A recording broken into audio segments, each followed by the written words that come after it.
So you pick question number 12. With the rise of online learning and digital classrooms, what do you think are the biggest challenges and opportunities for students in the Philippines to get quality education? Again, sa pag-usbong ng online learning at digital class, ano sa tingin mo ang mga pinakamalaking hamon at oportunidad para sa mga estudyante dito sa Pilipinas na makakuha ng magandang kalidad na edukasyon?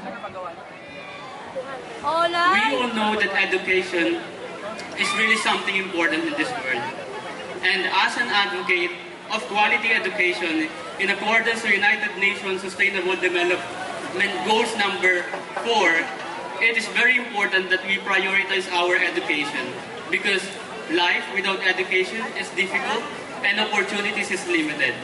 And through that, I do believe that one of the challenges of us as students in the quality of education is in equal access to opportunities, basic services, and quality education. That's why I believe, as your Mr. Vinyan 2025, education is the key that unlocks the door to endless possibilities.